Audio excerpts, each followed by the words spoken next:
the Brown boys, the Brown boys, the Brown boys, we the Brown boys, the Brown boys, we the Brown boys. How y'all doing this afternoon? Let me go through this. Salute, salute. Kwame Mad Love from Miami. Salute, salute. Man, my lights. I think what's a glare coming off of there?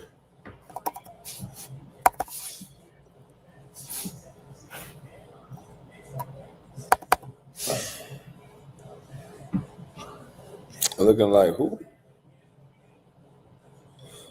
Looking like Rob Parker. Shit. Hey, but listen, man, I want to go over this video.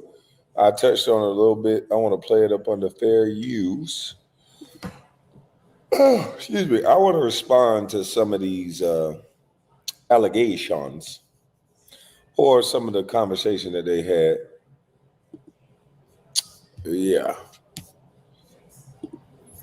Let's do it.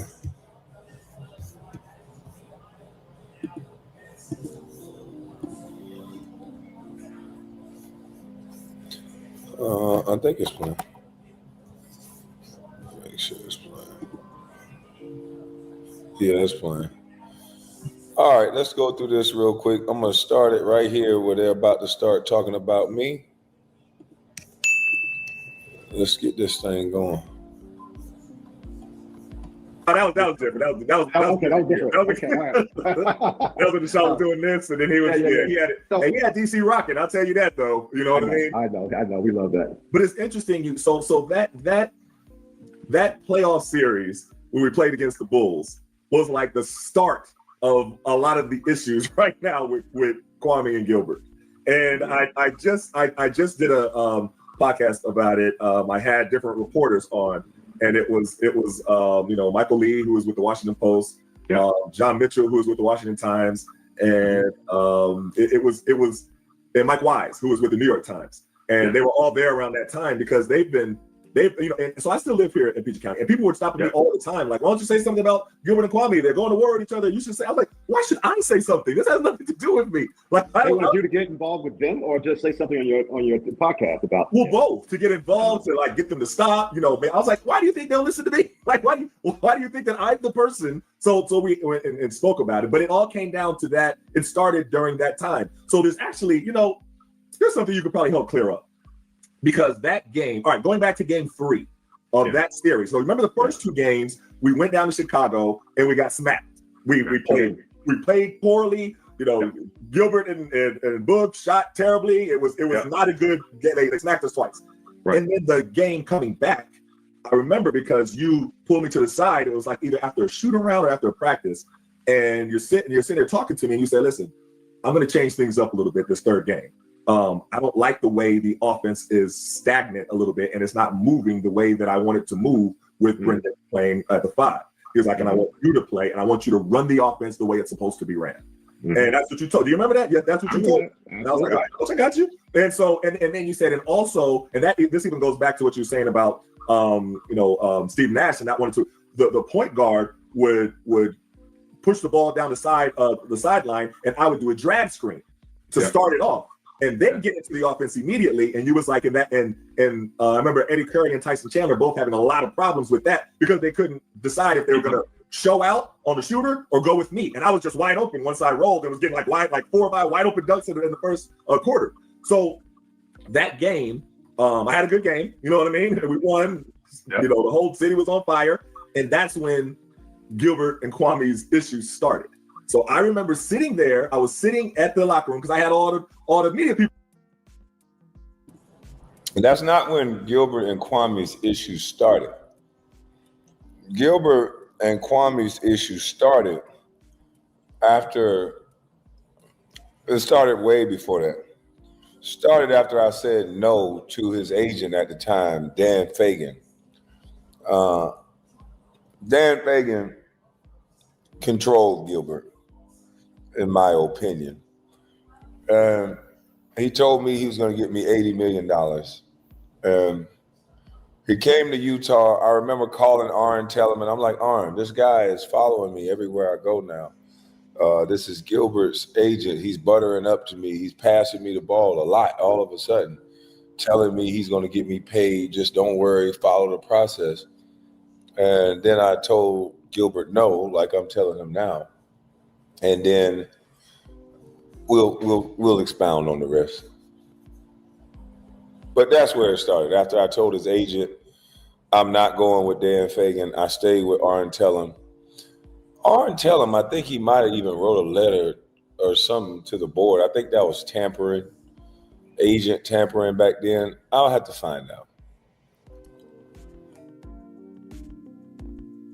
People around me, you know what I mean? And I was, home court. I was like, yeah, you got to stay ready. You got to be ready. I'll give them all the one-liners, right? And so then I see the media going back and forth between Kwame and Gilbert. And you know what I mean? And they were going back here, and they were back here, and they went back here. I mean, I don't even know if you knew that this is what was going on. I didn't know this was going on in the locker room, no. So Gilbert, saying like, he wants me to pass the ball. He ain't doing nothing when he get the ball. And Kwame was like, well, he won't pass me the ball. So they just egging it on, right? Well, Gilbert said that you won't pass it. And I was like, so I remember afterwards, I was like, and I talked to some of them, and that's why I called some of the guys, the specific reporters, to come on the show with me. And I was like, why? This is our first win. Like this is a happy time. Like, don't print this, what they're doing. And they were all like, hey, we have to. They're telling us this. I don't print it somebody else's. And that's what started their whole issue. And somebody thinks, it was said, not by me, but somebody thinks or said somewhere that Gilbert came to you and told you not to play Kwame. And I was like, I didn't hear nothing about that. So let's go straight to this. You know what I mean? Did Gilbert ever come to you and tell you not to play Kwame? Never. There was no player that I've coached that came to me on any team, on any level, to tell me who to play or who not to play. This is correct. This is how plausible deniability worked. He didn't tell him not to play me. He told me I was in his way. So Gilbert Arenas is Ernie Grunfeld's little baby boy. And so when Gilbert Arenas told Eddie Jordan I was in his way, Eddie Jordan must do what Gilbert Arenas said, because Eddie Jordan was controlled by Ernie Grunfeld. So it's all a chain. Ernie Grunfeld did not hire Eddie Jordan. So Eddie Jordan didn't have a say-so in nothing. He didn't have a say-so in anything. So I don't know why he's saying what he's saying, but he knows Gilbert Arenas came to him. This is the same coach who came and did this little who need a more rope shit. And that's why I left. I said, this is not a team. You can't even hold this guy accountable to nothing. This ain't no team. This is a waste of time. And I don't like my time wasted.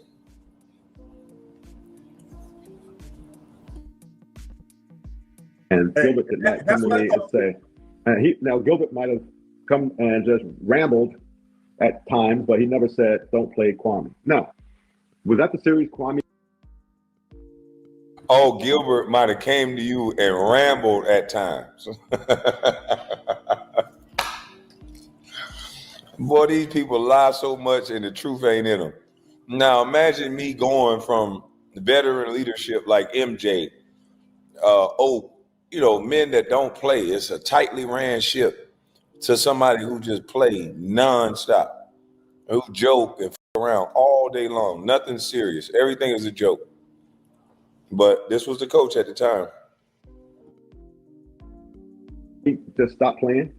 Yeah, so that was when he stopped going to, and if you remember, this was the only time where me and you got into an argument.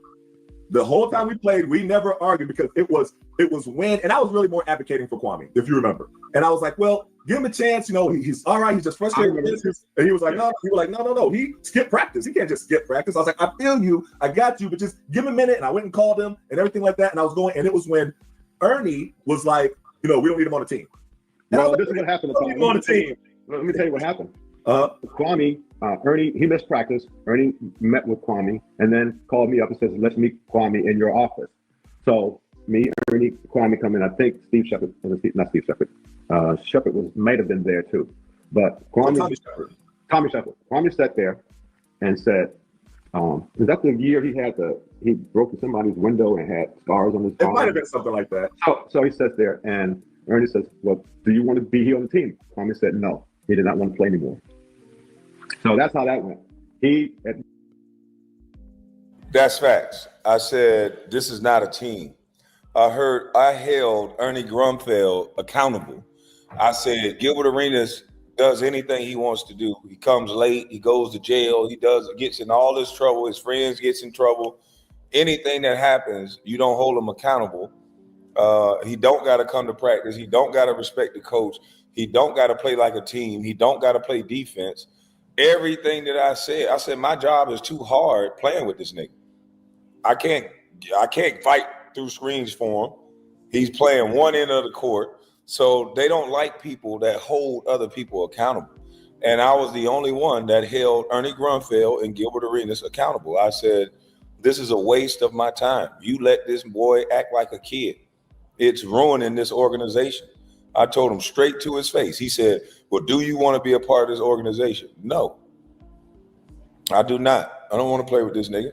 And what he's saying is really, it happened before I even got to that interview, because they came to my house and I told them at the house that I wasn't going to play. I said, I'm not your do boy. I'm not going to Gilbert said I'm in the way, so I'm out the way. Let him do his thing. And let him run this team into the ground, which he ended up doing. It was the worst. He ruined Andre Blatch. Everybody who came around this guy, Nick Young would have had a better career. Everybody who came around him, he ruined with this stupid attitude that they're going to admit to. Everything I said about this guy, they're going to admit to it in this interview. So I ain't even got to say anything. In this video, it's going to say it all. But I definitely told Ernie Grunfeld, this is not a team. You just coddle a grown-ass man and you let him come in here and do whatever you want to do. This is not a team. I don't got nothing to do with this no more. Admitted that he did not want to play. It was in front of me and Ernie and maybe Tommy Shepard. But that was that meeting. And we said, hey, he doesn't want to play. His heart, even if we try to convince him to play, to be on the team, his heart wasn't in it. For some reason, his heart wasn't in it. Eddie Jordan, for some reason, come on now. As articulate as I am, I even gave you the reason. I said, Eddie Jordan, the day you went on the board and talking after you came up with rules and then you found out the politics of the league, you need to stop lying. You're like 70. Be a man for once. Stop lying. Go in there and come up on your next interview or hit my link, because I would like to interview somebody like you and ask, what are the pressures of a coach that didn't get picked by the GM?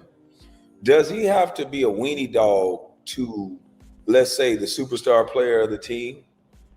Can he implement punishments on the star player of the team?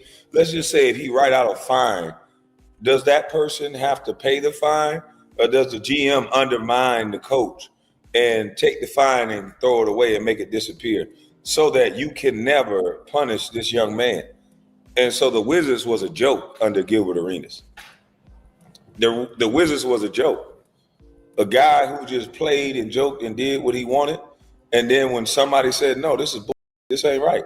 This ain't how. There's no big eyes and there's no little U's. If he ain't going to practice, if he ain't doing this, then this is not a team. Straight up and down. So stop lying, Eddie. Tell the time that you said about this player needs more rope, and you drew that long ass rope and you did it for Gilbert after he missed practice. Because you couldn't even punish your own player. Conduct detrimental to the team would have been 30 times for Gil, but you never could do anything because Eddie Jordan, Ernie Grunfeld ran you. He admitted to us he did not want to play anymore on our team. See, so, I remember him being so mad at Gilbert that I didn't know why. I just thought he just it was because he thought that Gilbert came to you and said, "You're starting to get nervous, Eddie. You don't even want time to talk no more. You're starting to get nervous, Eddie. You don't like these questions." Eddie, I would love for you to hit my link. I would love for you to have an interview with me. On our team. See, so, I remember him being so mad at Gilbert that I didn't know why. I just thought he just it was because he thought that Gilbert came to you and said, "Do not play Kwame anymore." Oh, no, I would never. You think I would listen to Gilbert? I hear you, but that was the thought, and he was so mad. He was like, "If I come to practice, I'm going to knock Gilbert out, and that's going to be bad for me. So I will stay away." And I wish he would have explained all that back then, because that was the reason why he said I should not come in right now, or I should not be around the team right now, because I will go beeline right to Gil, because he was so mad. And I don't know if his agent. Yeah, because this started weeks back. This started way before that. His agent was courting me to come over to his agency. So at that point, I had it up in the air. I knew they wasn't going to do nothing to him. And I knew if I hit him, Ernie Grunfeld was going to run it up the numbers. So I said, you know what? I'll just take conduct detrimental to the team by just sitting out. And I'll just play next summer without touching him. Because I knew I had that rule up under me that I couldn't put my hands on him, because I broke my hand down in Gainesville, Florida before I got drafted. So they covered that up. They said I had small hands, but I fractured. I already broke the 5th metatarsal, carpal or tarsal. I think tarsal is feet, carpal is hand. I don't know. Might be vice versa. But I broke this bone right here, and then I shattered the 8th bone in my wrist. And I guess now that I know that they wanted to trade me for Elton Brand, they didn't say what was going on. So they just said I had small hands, which I couldn't really grab the ball with my right hand. I remember doing a slam photo shoot with a broken hand, and I couldn't palm the ball. So I'm trying to palm the ball with my knuckle up, and I'm trying not to let them know that my hand is all torn up. But my hand is all mangled. And so I couldn't do anything, because if I would have gotten a fight in the locker room, it voids my contract, because we had a real David Stern was our commissioner back then. And David Stern, when he said something, he meant it. So I wasn't finna go in the locker room and fight anybody. So I said, I'll just take conduct detrimental to the team. Won't say nothing to nobody, and let them lose with this loser. And that's what happened. He just told him, somebody told him that. I don't know how that, because some reason Gilbert thought that I told him that, because he knew that we was tight. And I was like, I didn't ever say that. I was like, my issue was with the media. And I said how the media was egging it on, and I even talked to the media. Well, I don't know nothing about the other stuff, but that was the reason why he wanted to stay away and why he didn't come to practice that day. I just don't think he ever explained that. He really never expressed his thoughts to us. He just sat there and said, I just don't feel like playing anymore. I mean, just bluntly and flatly, I just don't want to play anymore. And that's it. And we just, to me, it was no trying to convince him, because we were in such an important time at the time, and we had something going. I got enough players here. I got you and Brendan and everybody else, in that position. So that's why he didn't play. And I stopped listening to them go back and forth to each other. But I listened to them about a year. It's a lot. Yeah, it's not even. It's gotten to a point where it wasn't even funny. And the thing is, I agree. And the thing is, it's like, I don't know. And even when I sat down and talked with the reporters and told, everything, I was like, I don't know if any of this even matters now at the point where they are. I don't think if they even care how it first started. And it wasn't that, you know what I mean? They've gone so far behind. Yeah, I don't know if there's any coming back from it. They're talking about each other's families and their, you know what I mean? And doing with their, I'm like, that's, and I. No, we're not talking about each other's families. It's one person talking about families, but that's neither here nor there. Let's keep it going. Oh, and this is, you know what I mean? Because I know, Kwame's my man. You know what I mean? When Kwame went off on everybody that time when he was mad at, he was like, F you, F you, F you. He was like, Tom Thomas, you're cool with me. But F you, and it was so crazy because so many people started calling me like, yo, what's up with Kwame? Why is he cool with you? And but he went off on everybody. But I was there for the whole time when he first got to the Wizards, and I saw how it was really like him against the world. Like this frustration just built just over years, over months, and years. Yeah. And he couldn't get to that performance level that everybody expected him to get to. Yeah. And I'm sure it was frustrating for him. And it's a lot, first pick in the draft, you're 7 foot, you got a body of a Greek god. Right. And, your performance level isn't what people expected it to be. Right. So, and look, it wasn't because he didn't give effort. He gave great effort. Kwame worked hard. Yeah. He was physical.